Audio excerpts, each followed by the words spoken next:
Number 19 چل پورا کر دیں. شیخ کے کہنے کو برا نہ مانیں، تھوڑی دیر صبر کریں، شاید یہ امتحان ہی لیتے ہوں. نمبر 20 فروغ الایمان میں لکھا ہے کہ شیخ کا ایک ادب یہ ہے کہ مرید اپنا سایہ شیخ پر نہ پڑنے دے. اس کا مطلب یہ ہے کہ اگر شیخ کوئی کام کر رہا ہے تو اس کا خیال رکھے کہ اس پر سایہ نہ پڑنے پاوے. پرچھائیں پڑنے سے اس کی یکسوئی میں فرق آ کر کام میں خلل پڑے گا. غرض اس کا مطلب یہ ہے کہ اس کا ہمیشہ خیال رکھے کہ شیخ کو کوئی کلفت یا تکلیف نہ ہونے پائے. نمبر 21 حقوق شیخ کا آسان خلاصہ یہ ہے کہ اس کی دل آزاری نہ ہو، نہ قول و فعل سے، نہ حرکات و سکنات سے. نمبر 22 یہ راستہ بہت نازک ہے، اس میں قدم رکھنے سے پہلے اپنی شان، اپنے کمالات سب کو فنا کر دے اور شیخ کی ہر بات اور ہر تعلیم پر عمل کرنے کے لیے اپنے آپ کو تیار کر لے، حتیٰ کہ جوتیاں کھانے تک کو تیار ہو جائے. نمبر 23 حضرت سید احمد کبیر رفاعی رحمۃ اللہ علیہ کے ایک مرید نے دریافت کیا کہ حضرت آپ کا کون سا مقام ہے کہ آپ غوث ہیں؟ آپ نے فرمایا اپنے شیخ کو مرتبہ غوثیہ سے بہتر سمجھو. پھر اس نے عرض کیا قطب ہے؟ آپ نے فرمایا اپنے شیخ کو مرتبہ قطبیت سے بھی بہتر سمجھو. نمبر 24 ایسے کو مرید کرنا مناسب نہیں جس کا ادب شیخ کو کرنا پڑے، بلکہ ایسے کو کرنا چاہیے جس کو جو چاہے کہہ سکتے ہیں. نمبر 25 جب محبت ہوگی خود بخود آداب معلوم ہو جاوے گے.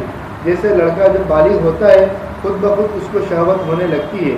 نابالغ بچے کو کس طرح سمجھایا جاوے کہ جماع اس طرح پر ہوتا ہے. محبت پیدا کر لے پھر خود بخود آداب دل میں آنے لگیں گے. محبت کے آداب کی کوئی فہرست تھوڑی ہی تیار ہو سکتی ہے. پس جان لیں ادب تصوف کا رکن اعظم ہے. ابو عبداللہ بن خفیف رحمۃ اللہ علیہ فرماتے ہیں مجھے اولین رحمۃ اللہ علیہ نے نصیحت کی کہ صاحبزادہ اپنے عمل کو نمک کے مثل بناؤ اور ادب کو مثل آٹا کے. یہ آٹا اصل غذا ہے مگر نمک کے بغیر کھانا مشکل ہے. اسی طرح ادب سلوک کی اصل ہے مگر عمل اس کے لیے لازم ہے. اسی لیے کہا جاتا ہے کہ سارا تصوف بس ادب ہے اور ہر وقت اور ہر مرتبے کا ادب جدا ہے. بس جس نے ادب کو لازم پکڑا وہ مردان خدا کے مرتبے پر پہنچ گیا، اور جو ادب سے محروم رہا وہ جہاں قرب یقینی ہو وہاں سے بھی دور جا پڑے گا، اور جہاں قبولیت کی توقع ہو وہاں بھی مردود بن جائے گا. اہل تصوف کا راستہ بڑا خطرناک ہے. اگر ادب ذرا بھی ہاتھ سے جاتا رہے گا نقصان میں آ جائے گا. با ادب با نصیب، بے ادب بے نصیب.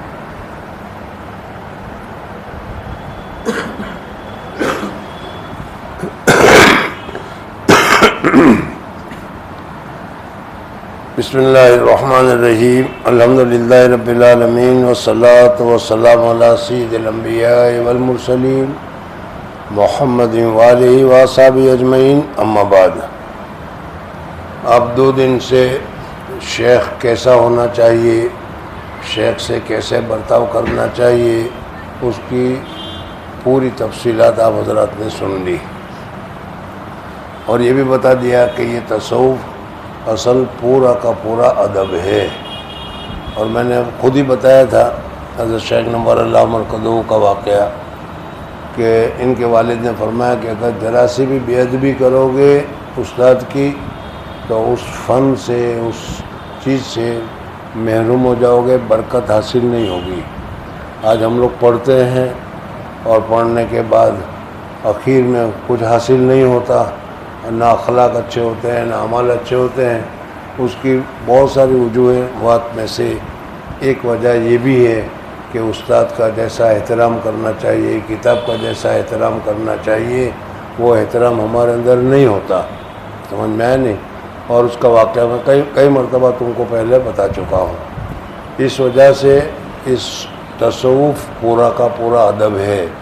جتنا زیادہ شیخ کا ادب کرو گے اتنا زیادہ فائدہ ہوگا.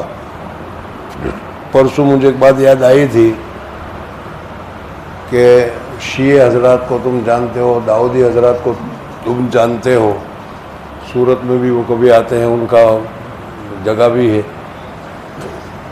اس سے پہلے ابھی تو مفضل صاحب ہیں، اس سے پہلے کوئی اور صاحب تھے، ان کے والد ہی تھے وہ، نور الدین یا اس قسم کا کوئی نام تھا.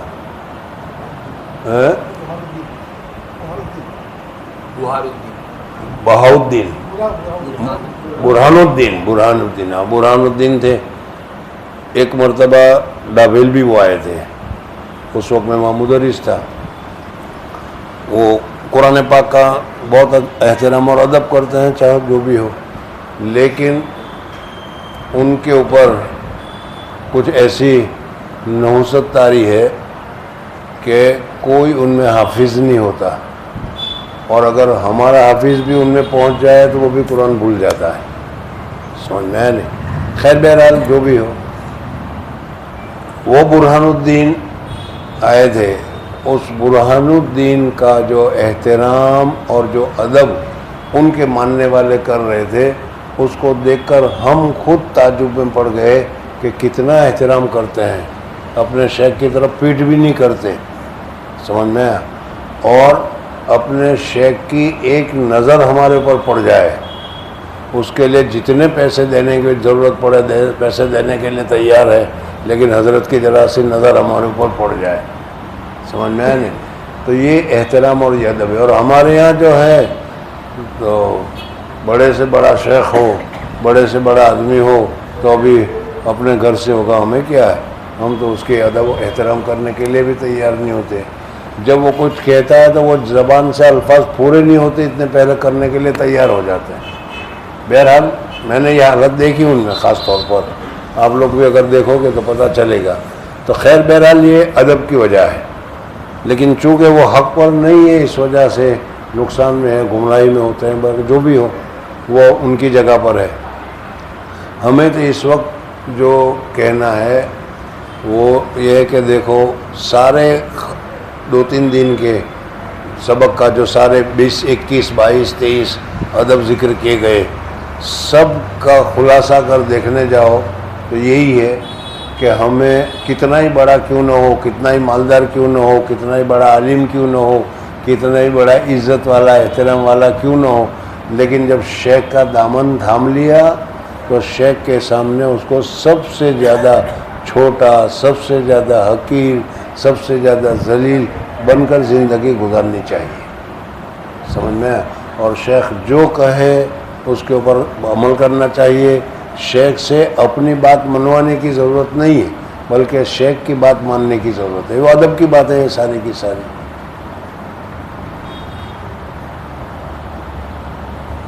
خلاصہ کے طور پر میں پھر پورے سبق کو یہ بتا دوں کہ دیکھو ہم تو بہت، میں تو اپنے آپ کو یہ سمجھتا ہوں اور دلیل بھی ہے میرے پاس. خود حضور اقدس صلی اللہ علیہ وسلم نے فرمایا کلکم خطاؤون، کلکم خطاؤون، تم سب کے سب مسلمان جتنے بھی ہیں جہاں کہیں بھی ہو گنہگار ہو. سمجھ میں آیا نہیں؟ اللہ جل، میں نے پہلے ہی بتا دیا تھا کہ اللہ جل جلالہ و امن والوں نے انبیاء اور رسول کو تو معصوم بنایا ہے، ان سے تو گناہ ہوتا ہی نہیں، لیکن ہم گنہگار ہیں. ہاں ہم اگر اللہ تبارک و تعالیٰ کا دامن تھام لیں، اللہ تبارک و تعالیٰ کی بات کو ماننا شروع کر دیں، اللہ تبارک و تعالیٰ کے احکامات پر عمل کرنا شروع کر دیں، تو کم سے کم اتنا ہوتا ہے کہ ہم محفوظ ہو جاتے ہیں. یعنی اللہ جل جلالہ و امن والہ گناہ کی باتوں سے، گناہ کی چیزوں سے، گناہ کے طریقوں سے اور گناہ سے اللہ تعالیٰ ہم کو بچا لیتا ہے. اور بہت سارے اس کے واقعات ہیں. سمجھ میں آ گیا؟ اس وجہ سے ہمیں کم سے کم اللہ تبارک و تعالیٰ کے ساتھ تعلق اور اللہ تبارک و تعالیٰ کے ساتھ محبت ہونی چاہیے، اور اللہ تبارک و تعالیٰ کے باتوں کو ماننا چاہیے. جن چیزوں سے اللہ تبارک و تعالیٰ نے منع کیا ہے اس سے رکنا چاہیے. یہ خلاصہ ہے. اللہ جل جلالہ، ہم سب گنہگار ہیں، اپنے آپ کو گنہگار سمجھو. جو اپنے آپ کو گنہگار نہیں سمجھتا، اپنے آپ کو متقی پرہیزگار سمجھتا ہے، ہوگا متقی پرہیزگار. لیکن میں یہ کہتا ہوں کہ متقی اور پرہیزگار بھی کتنا ہو، لیکن پھر بھی کچھ نہ کچھ، کہیں نہ کہیں کوئی نہ کوئی خطا تو سرزد ہو ہی جاتی ہے. سمجھ میں؟ تو اپنے آپ کو گنہگار سمجھنا چاہیے پہلی بات. اور جب اپنے آپ کو گنہگار سمجھے تو اب پھر یہ ہے کہ بھائی گنہگار ہے تو اللہ تبارک و تعالیٰ کا دربار تو بہت پاک ہے، طیب ہے، پاکیزہ ہے، اونچا ہے. سمجھ میں ہمارا وہاں کہاں گزر ہوگا، ہمارا وہاں کہاں سنائی ہوگی. شیطان بھی اس لائن پر ہمیں لے جاتا ہے.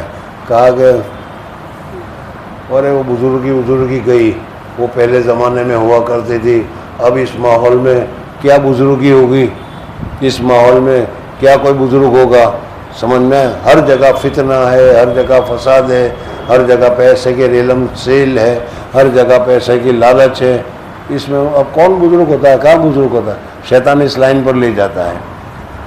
میں آپ لوگوں کو یہ بتاتا ہوں کہ ہمیں یہاں یہ سمجھنا ہے کہ ہم کتنے ہی گنہگار کیوں نہ ہو، اللہ جل جلالہ و امن والہ کا فضل ہے، اللہ تبارک و تعالیٰ کا ہمارے اوپر کرم ہے. اس وجہ سے کہ ہم ایمان لائے، ہم تو ایمان لائے ہیں اللہ تبارک و تعالیٰ کے اوپر. اگرچہ ہمارا ایمان کتنا ضعیف ہے، کتنا کمزور ہے، کتنا سست ہے، کیسی ہے وہ ہم جانتے ہیں، لیکن کم سے کم لا الہ الا اللہ محمد الرسول اللہ پر ہمارا یقین ہے. اور اتنے یقین پر، اتنے کمزور ایمان پر بھی اللہ تبارک و تعالیٰ نے قرآن پاک میں فرمایا ہے اللہ ولی المؤمنین. قرآن کہتا ہے اللہ ایمان والوں کا دوست ہے، ایمان والوں کا ولی ہے. اللہ تبارک و تعالیٰ ایمان والوں کا دوست ہے. ہمارا کوئی دوست ہو، ساتھی ہو، اگر ایک گناہ کرے، دو گناہ کرے، ایک بات کرے، دو بات کرے، تو ہم مدرسے والے بھی اس کو نکال دیتے ہیں کہ بھاگو یہاں سے، تیری ضرورت نہیں ہے. دوست بھی اچھا ہو تو نکال دیتے ہیں کہ چلو تو دوستی کرنے کے قابل نہیں. ان ساری حالاتوں کو دیکھو تو ہم اللہ تبارک و تعالیٰ کے حضور کے واقعے میں قابل نہیں، لیکن وہ کہہ رہا ہے کہ نہیں، تم کیسے بھی ہو، تم کیسے بھی ہو، میری دامن سے، میری رحمت سے تم کو نا امید ہونے کی ضرورت نہیں ہے. سمجھ میں آ گیا.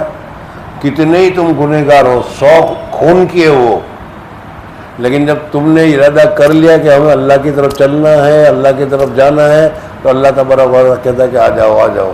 گناہ کو مت دیکھو، میں سارے گناہ تم کو معاف کرنے کے لیے تیار ہوں. یہ دیکھو اللہ تبارک و تعالیٰ کا کتنا بڑا کرم ہے ہمارے اوپر. جب اللہ تبارک و تعالیٰ کا اتنا بڑا کرم ہو، جب ہم بالکل نالائق ہو، مدرسے میں رہنے کے قابل نہیں، کسی مجلس میں بیٹھنے کے قابل نہیں، ہماری کوئی ویلیو نہیں، ہماری کوئی وقت نہیں، لیکن اس میں بھی اگر کوئی آدمی ہمیں اپنی طرف بلاتا ہے تو ہم اس کی طرف متوجہ ہو جاتے ہیں کہ نہیں، کہ کتنا اچھا آدمی ہے، کہ ہم کو جانتا ہے کہ گندا ہے، خطا ہے، پھر بلاتا ہے. تو یہاں ہم اللہ تبارک و تعالیٰ کی طرف متوجہ کیوں نہیں ہوتے کہ وہ کتنا رحیم ہے. قرآن پاک میں اللہ تبارک و تعالیٰ نے فرمایا کہ لا تقنطوا من رحمت اللہ ان اللہ یغفر الذنوب جمیعا. اللہ تبارک و تعالیٰ تمہارے سارے گناہوں کو معاف کرنے کے لیے تیار ہے. اللہ تعالیٰ کے سامنے ذرا ہاتھ تو اٹھاؤ، اللہ تعالیٰ کے سامنے ذرا نرمی تو دکھلاؤ، اللہ تعالیٰ کے سامنے اپنی اکڑ تو نکالو. اتنے تو کہو کہ یا اللہ میں بہت گنہگار ہوں، بہت خطا کار ہوں، بہت سیاہ کار ہوں، تیرے در کا لائق نہیں ہوں، لیکن یہ تیرا کرم ہے کہ اس نالائق کو بھی اپنا بندہ کہہ رہا ہے. ارے سمجھ میں آیا کہ نہیں؟ ہم کیوں نہیں ایسا کرتے؟ ادنا سا کوئی آدمی دوست ہے تمہارا، اگر وہ تم کو 100 روپے دیتا ہے یا کوئی چیز دیتا ہے تو تم بالکل اس کے لیے قربان ہو جاتے ہو، اور بڑا اچھا ہے اور یہ، اور اس کی ساری باتیں ماننے کے لیے تیار ہو جاتے ہو. اللہ جل جلالہ امن والہ چھوٹی سے لے کر بڑی تک ہر قسم کی نعمتیں ہمارے اوپر نازل کر رہا ہے، پھر بھی ہمارا ہمارا دھیان اس مربی کی طرف، اس محسن کی طرف کیوں نہیں جاتا؟ ہماری کمزوری سمجھ میں آ گئی؟ سمجھ میں آیا نہیں؟ ہم سب، میں بھی اسی میں داخل ہوں، میں کوئی یہ نہیں، میرا بھی یہی حال ہے کہ اللہ تبارک و تعالیٰ کی طرف جتنی توجہ کرنی چاہیے اللہ تبارک و تعالیٰ کی طرف جتنا دھیان دینا چاہیے، اللہ تبارک و تعالیٰ کو جتنا یاد کرنا چاہیے، ہم نہیں کر رہے۔ اس کی جگہ پر اللہ کا جو دشمن ہے شیطان یا نفس، اس کی ہم پوری خیال کرتے ہیں، پورا حفاظت کرتے ہیں، پوری مدد کرتے ہیں۔ کمزوری سمجھ میں آ گئی۔ اب اس کے اوپر جو سبق گزرا تھا اس پر بتاتا ہوں کہ اللہ تبارک، ہم تو ہے تو خطا کار، ہم تو ہے گنہگار ہی، ہمیں گناہ سے بچنا چاہیے، بالکل صحیح ہے۔ لیکن اتنے گنہگار ہونے کے باوجود اپنا کوئی دوست ہو، وہ ہمارا خیال نہیں، مثال بتا رہا ہوں، اپنا کوئی دوست ہے وہ ہمارا خیال نہیں رکھتا، تو تم بھی آہستہ آہستہ اس کا خیال رکھنا چھوڑ دو گے، چل جائے ہمارے ساتھ کیا ہے، اس کا تعلق ہے یا نہیں۔ اگر ہم اللہ کا خیال نہ رکھیں اور اللہ اگر ہم کو چھوڑ دیں تو بتاؤ ہمارا ٹھکانہ کہاں ہوگا۔ اللہ تبارک و تعالیٰ کہتے ہیں کہ میرے بندے تو گنہگار ہے تو گھبرا مت، لا تقنطوا من رحمت اللہ، اللہ کی رحمت سے نا امید مت ہو، میرے یہاں آؤ، گنہگار ہے تو گناہ کو لے کر آؤ، نافرمانی ہے تو نافرمانی لے کر آؤ، میری طرف جھکو تو صحیح۔ اور اسی پر کل بتایا تھا کہ اتنی ساری چیزوں کے باوجود اللہ تبارک و تعالیٰ کی طرف سے ہمارے دل پر الہام ہوتا ہے، اللہ تبارک و تعالیٰ کی طرف سے، فرشتوں کی طرف سے ہمیں اچھے راستے بتلائے جاتے ہیں، اچھے کام بتائے جاتے ہیں، ہر ایک کے لیے یہ ہے۔ اتنا گنہگار کے باوجود تو اللہ تعالیٰ کو چھوڑ دینا چاہیے ہم لوگوں کو، لیکن اللہ تعالیٰ کہتا ہے کہ نہیں، میرا بندہ جاہل ہے، میرا بندہ نادان ہے، میرا بندہ گنہگار ہے، میرا بندہ نفس کا مارا ہے، میرا بندہ شیطان کا ستایا ہوا ہے، کچھ نہیں، چلو میں اس کو بلاتا ہوں، اور اللہ تبارک کا دل میں بات کو ڈالتا ہے۔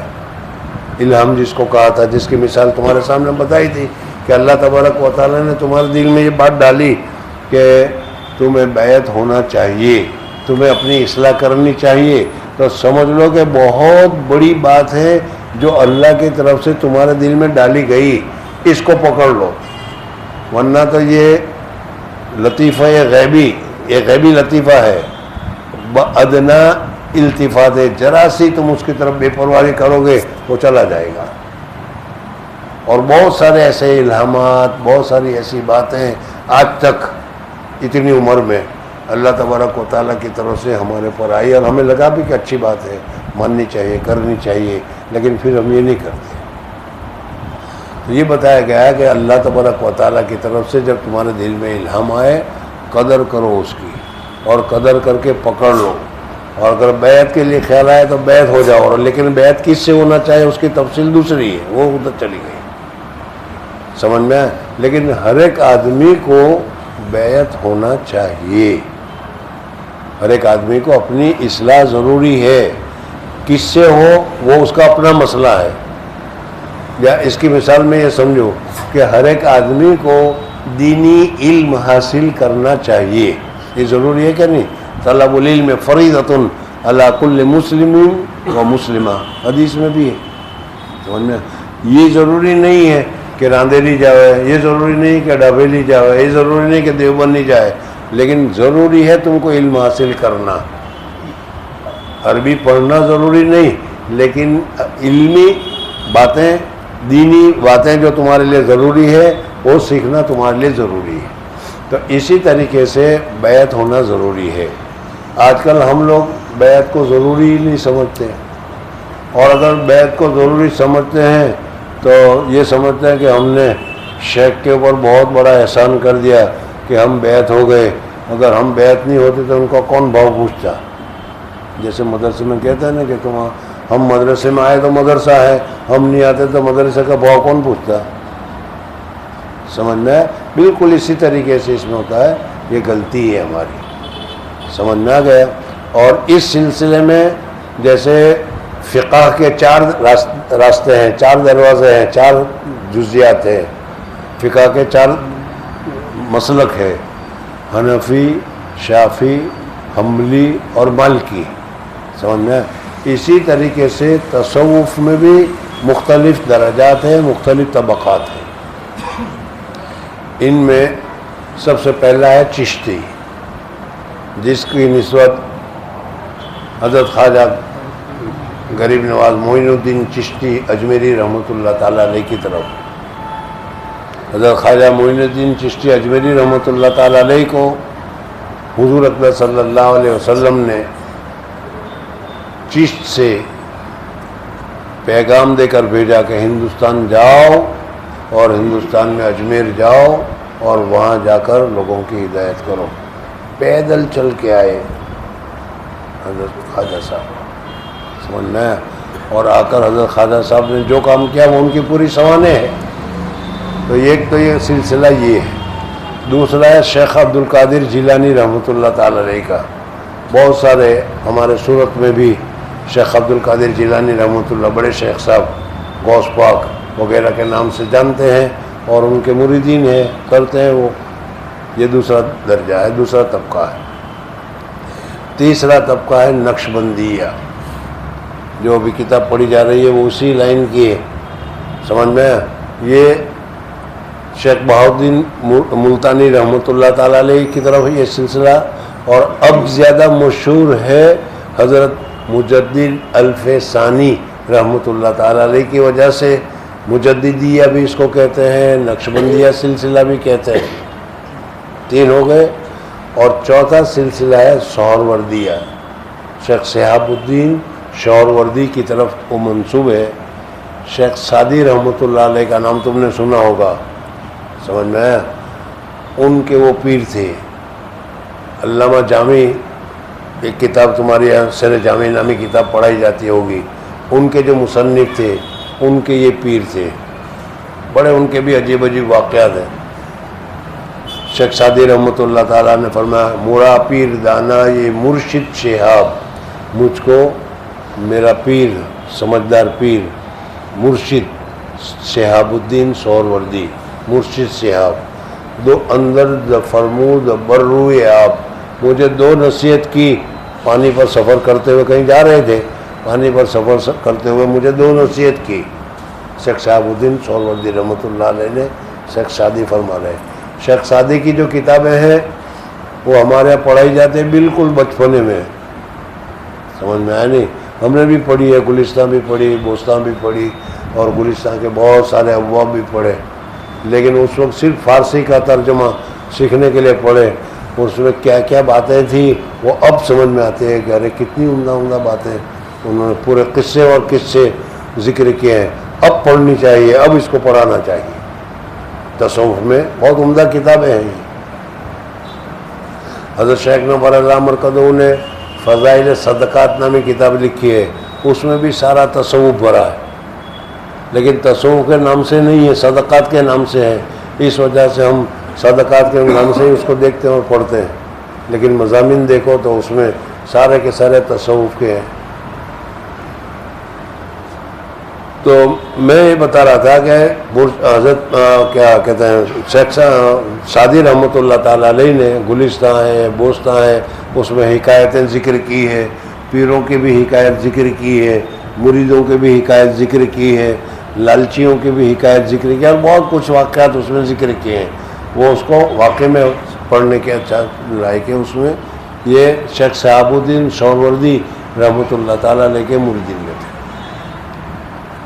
ان کے دوسرے مرید ملا جامی ہے، سمجھ میں آیا. اور ملا جامی رحمۃ اللہ تعالیٰ علیہ بھی بہت ہی اونچے درجے کے مشائخین میں داخل عالم بھی تھے. سر جامی جو ہے انہی کی تو تصنیف ہے، وہ بڑے عالم بھی تھے اور صوفی بھی بڑے. ان کے واقعات بھی بہت ہیں، لیکن ابھی اس واقعات کو ابھی وہیں چھوڑو، ورنہ یاد آیا تھا ایک بہت بڑا لمبا واقعہ، لیکن پورا اسی میں نکل جائے گا مجھے جو آگے بتانا ہے. تو یہ چاروں سلسلے ہیں. ان کے علاوہ عرب میں جاؤ تو وہاں پر بھی اور سلسلے ہیں. شیخ احمد رفاعی رحمۃ اللہ علیہ کا شاید ابھی نام آیا نہیں، ابھی شیخ احمد رفاعی. اور یہاں پر بھی تمہارے صورت میں بھی رفاعی خاندان کے لوگ ہیں، یعنی اصل اس زمانے میں شیخ احمد رفاعی بہت بڑے بزرگ تھے، سمجھ میں. مصر میں رہا کرتے تھے، کیرو میں، مصر میں.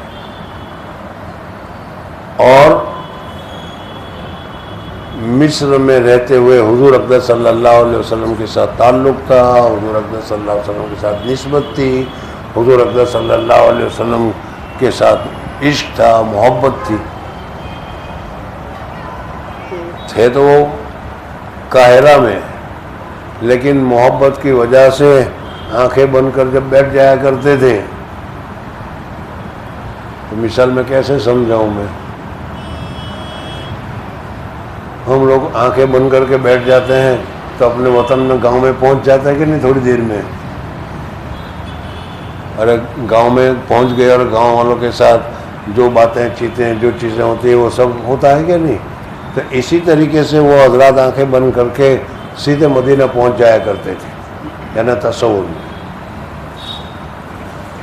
وہاں جا کر حضور اقدس صلی اللہ علیہ وسلم کی مجلس میں، حضور اقدس صلی اللہ علیہ وسلم کی حاضری میں وہ تشریف فرما ہوتے تھے. جو کچھ ہوتا ہوگا وہ جانے. اس کے بھی بہت سارے واقعات ہیں، لیکن چھوڑو بھی.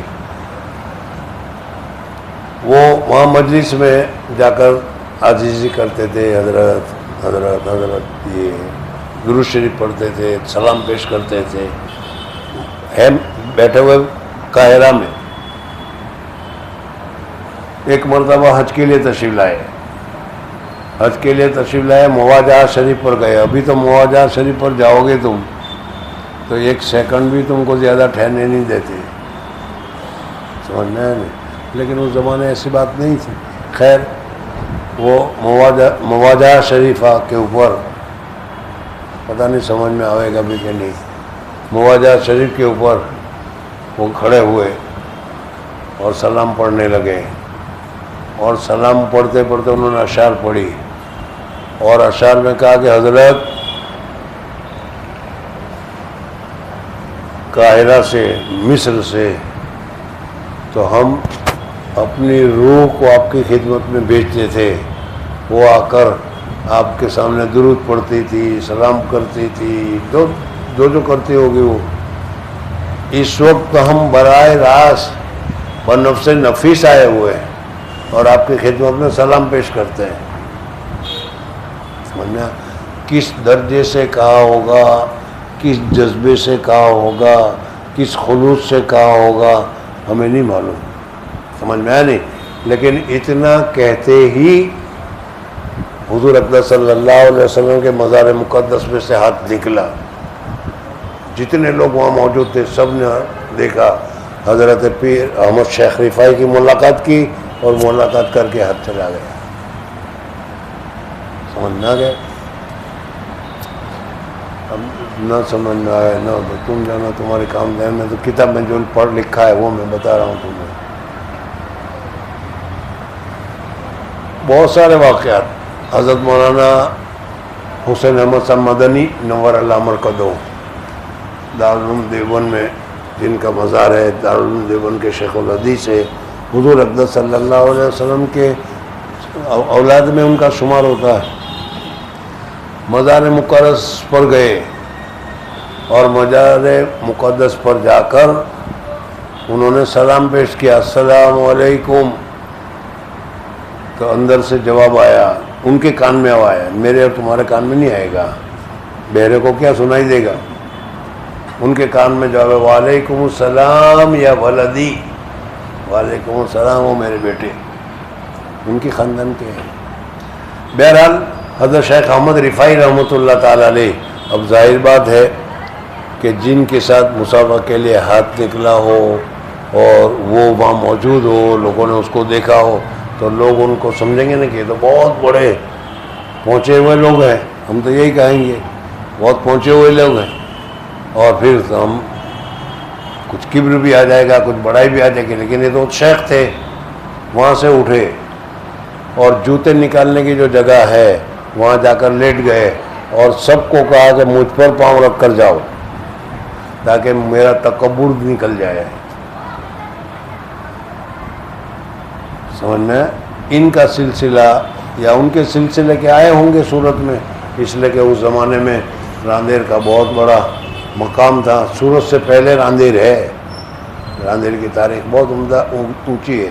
بہرحال یہ سارے کے سارے سمندری کے راستے سے آئے تھے اور شیخ احمد رفاعی آج کل اب اس وقت وہاں کیا ہے وہ تم جانو، سمجھ میں آیا نہیں.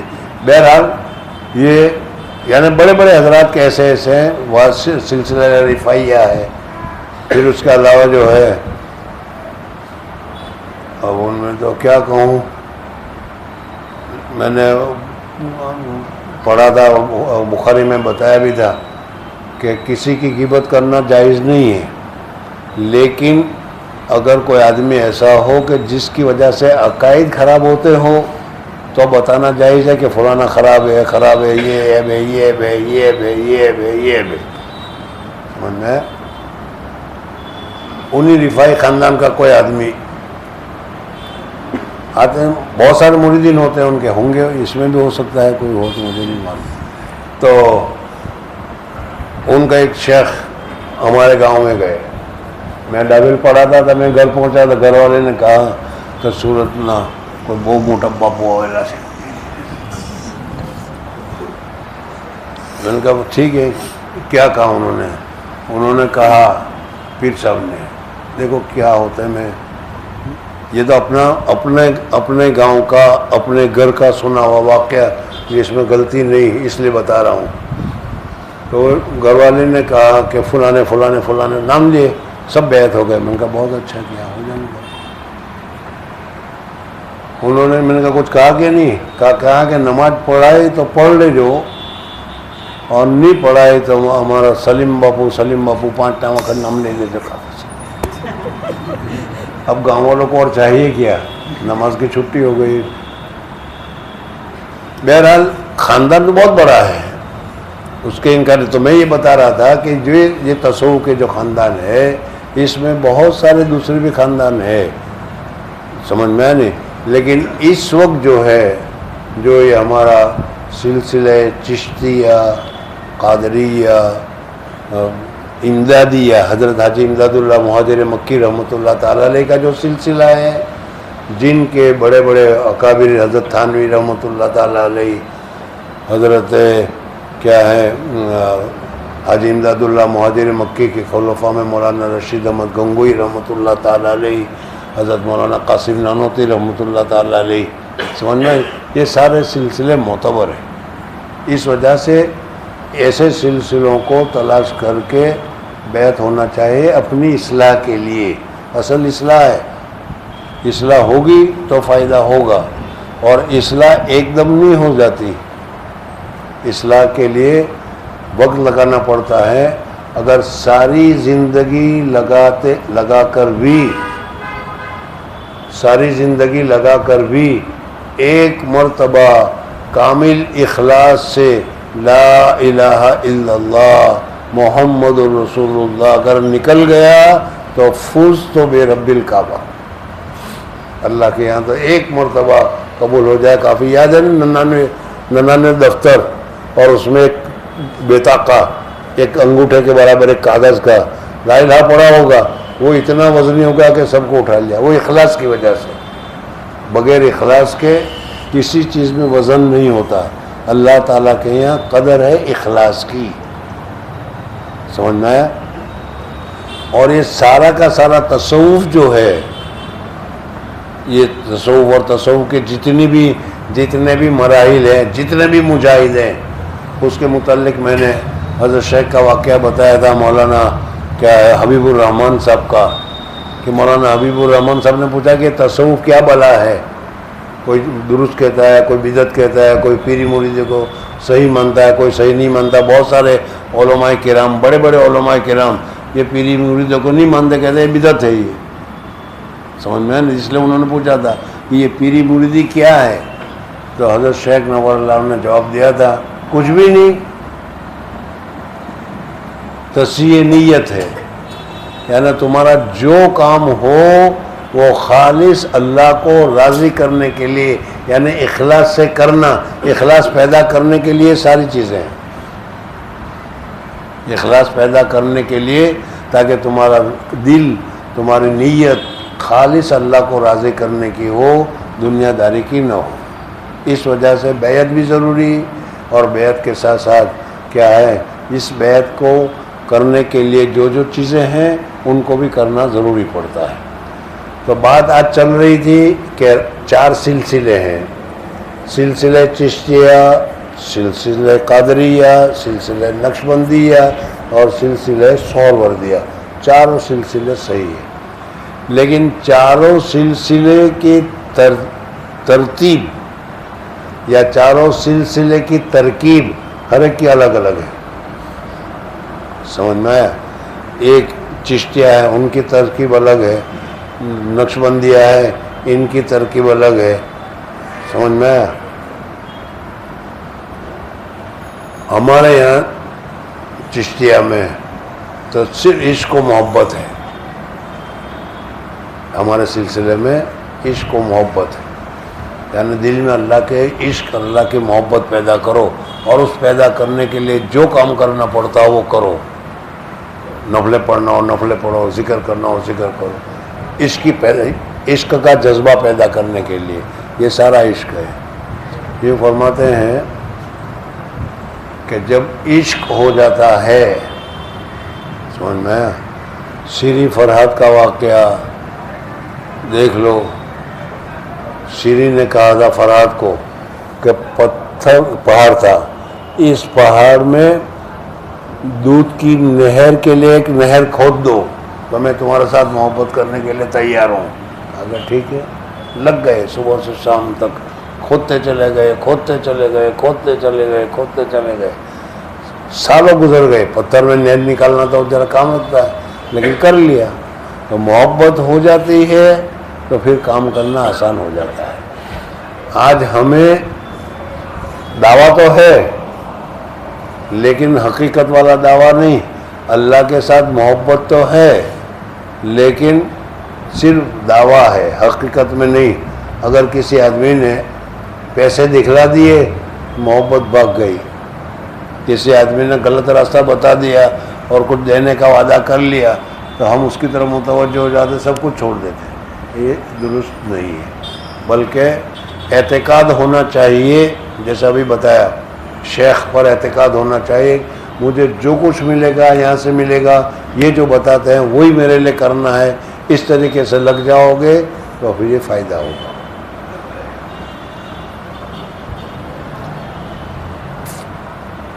پتہ نہیں کہاں سے کہاں پھر آ گئے. پھر ایک بات یاد آ گئی. حضرت شیخ نے ایک مرتبہ قصہ سنایا تھا عشق و محبت کا.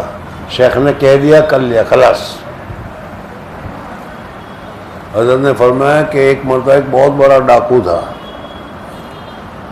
اس ڈاکو میں جب بڑھاپا آ گیا، ڈاکہ ڈالنے کی طاقت نہیں رہی، تو اس نے بیٹھ کر سوچا کہ یار کیا کام کرنا چاہیے کہ جس کی وجہ سے اطمینان سے پیٹ بھرتا رہے، ملتا رہے اور کام چلتا رہے. تو کسی نے بتایا کہ بہترین کام، سب سے اچھا کام پیری مرید ہے. پیر بن کے بیٹھ جاؤ، پیر بن کے بیٹھ جاؤ. جب پیر بن کے بیٹھ جاؤ گے تو جو بھی آئے گا وہ تمہارے پاس. سمجھ میں آئے نہیں؟ اب اس نے شروع کر دیا اور اپنے جو دوسرے چیلے چاٹے تھے جو ان کے ساتھ لڑائی میں یا ڈاکے میں مدد کرتے تھے، ان سب کو لگا لیا پیچھے پروپیگنڈا کرنے کے لیے. بہت بڑے پیر صاحب آئے ہیں، اجمیر سے آئے ہیں. اب تو اجمیر ہی کہیں گے ہم تو، سمجھ میں آئے نہیں، یا کہیں دوسرا نام جو بھی ہو.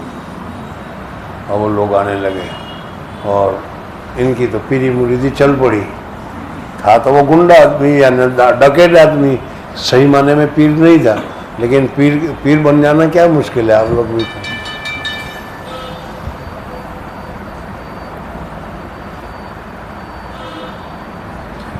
پیر صاحب بیٹھے ہوئے تھے. کوئی سچا مرید اللہ تعالیٰ بھیج دیتا ہے، کوئی سچا آدمی جس کو طلب تھی، اور وہ اس پیر صاحب کے پاس آیا.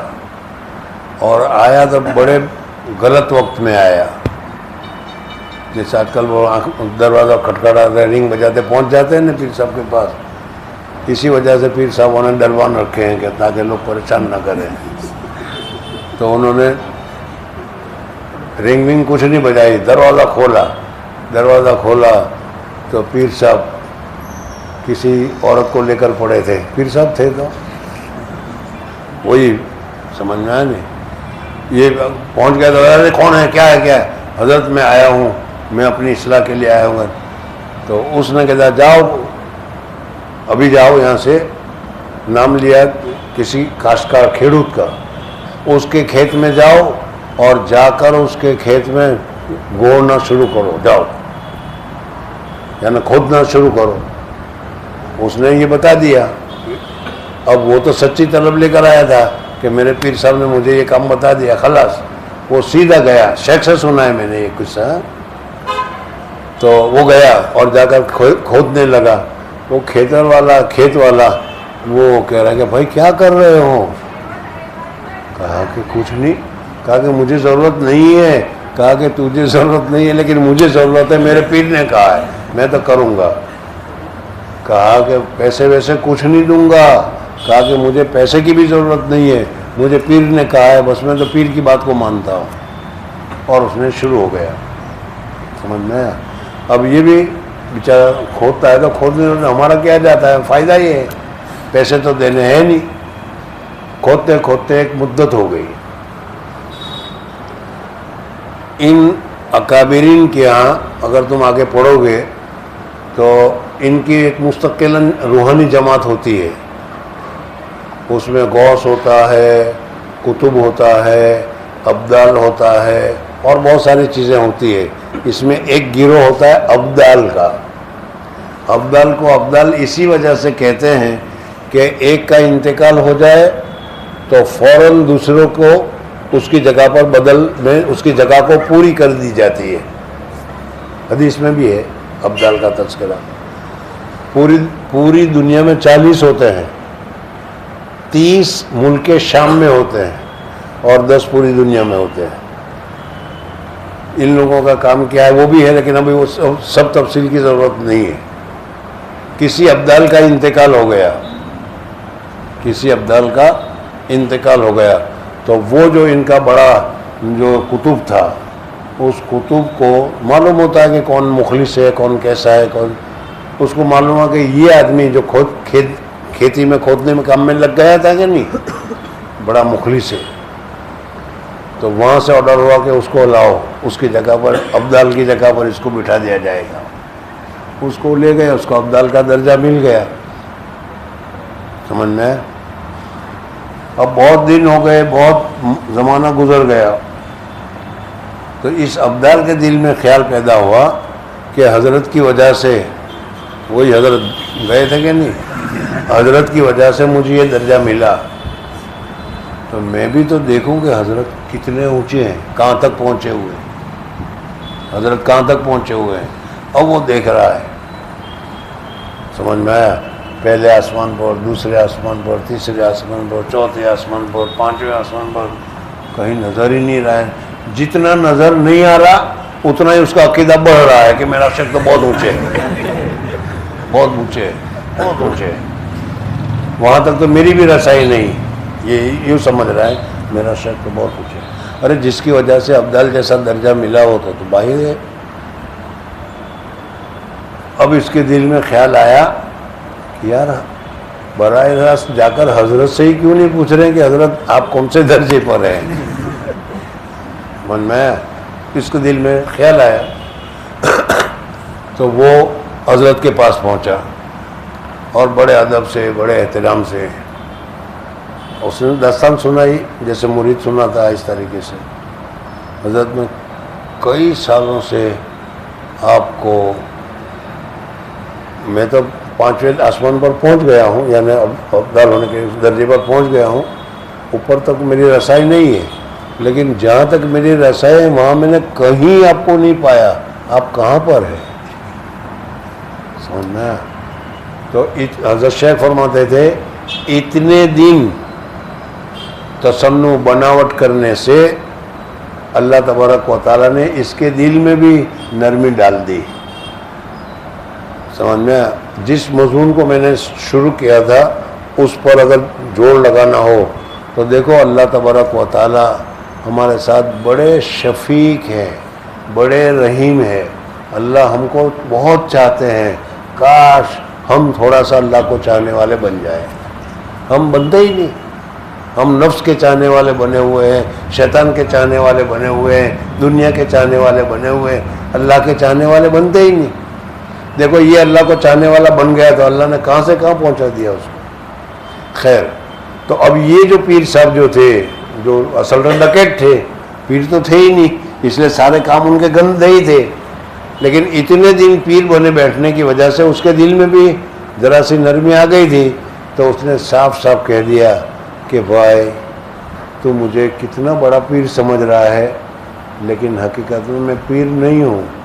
میں تو ڈکیٹ تھا اور اپنے کھانے کے لیے، اپنی زندگی گزارنے کے لیے اس راستے پر چل پڑا تھا جو چل پڑا ہے راستہ. بہت سارے ملتے ہوں گے نا تمہیں بھی. سامان بناوٹی ڈابل میں تھا میں، تو وہاں ایک بابا آیا کرتے تھے 18 پیر سے. میں جانتا بھی تھا اس کو. مغرب کی نماز عصر کے بعد وہی ہوٹل پر گئے، وہیں سامنے ہوٹل، وہاں بیٹھے ہوئے تھے. چلو نماز پڑھنے کے لیے. تم علماء ظاہر ہمیں کیا سمجھو، ہم تو مدینہ جا کر پڑھتے ہیں.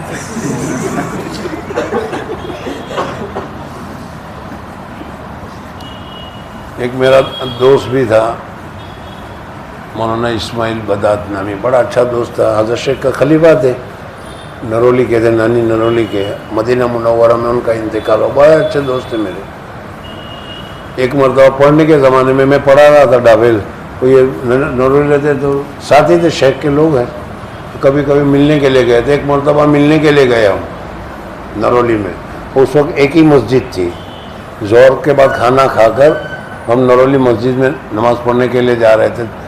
راستے میں ایک آدمی سائل مانگ رہا تھا، جیسے کھانے کا وقت مانگتا ہے وہ. ہم لوگ شیطان تو پہلے ہی سے تھے سمجھ میں نے مولوی اسماعیل کو کہا، مولوی اسماعیل اس کو کہنے کہ نماز کے لیے چل. سمجھ میں مولوی اسماعیل نے کہہ دیا اس کو، ارے بھائی چل، نماز کا وقت ہے، نماز کے لیے چل. تو اس نے گالیاں دینی شروع کر دی. تم علماء مولوی ہونے کو جائے، تم علماء ظاہر، تم ہمیں کیا سمجھو. ہم تو مکہ میں جا کر نماز پڑھتے ہیں. تو میں نے کہا مولوی اسماعیل کو، میں نے کہا اسے کہو نا کہ مکہ میں ہوٹل ہے، وہیں سے کھا لینا. طالب علم کا زمانہ، نوجوانی کا زمانہ، شیطانیت، ابھی شیطانیت ہی ہے. کہہ دیا. وہ بڑی گالیاں دی اس نے بہت ساری. تو یہ اس قسم کے جو بناوٹی ہوتے ہیں وہ ایسا ہی ہوتے ہیں. خیر جو بھی ہو، اب اس کے دل میں تو نرمی آ گئی تھی. تو اس نے کہہ دیا کہ میں تو ایسا تھا. اب اس ابدال نے اسے توجہ دینی شروع کی. پیر کو، مرید نے پیر کو بڑھایا اور اللہ تک اس کو پہنچا دیا، نسبت اس کو حاصل ہو گئی. تو کہنے کا مطلب یہ ہے کہ دیکھو ہم لوگ، اللہ تبارک و تعالیٰ کا بہت بڑا فضل ہے ہمارے اوپر، کرم ہے، صحت ہے، تندرستی ہے، کھانا ملتا ہے، پینا ملتا ہے، سب کچھ اللہ تبارک و تعالیٰ دے رہا ہے. ہم اس کی نافرمانی کر رہے ہیں. لیکن وہ کہہ رہے ہیں کہ گھبرا مت، باز آ جا ہمارے پاس، ہماری طرف توجہ کرو. تو بزرگوں اور دوستوں، میں بھی گنہگار، آپ بھی گنہگار. لیکن جب گنہگار بندہ ایک مرتبہ اللہ تبارک و تعالیٰ کے سامنے اپنے گناہوں کا اقرار کرتا ہے، گناہوں پر ندامت کرتا ہے اور اللہ تعالیٰ سے کہتا ہے کہ یا اللہ غلطی ہو گئی، اب میں نہیں کروں گا، تو اللہ تعالیٰ کہتا ہے کہ جاؤ میں نے معاف کر لیا. دن میں 100 مرتبہ توبہ کرو اور 100 مرتبہ کہو تو اللہ تعالیٰ کہے گا کہ جاؤ میں نے معاف کیا.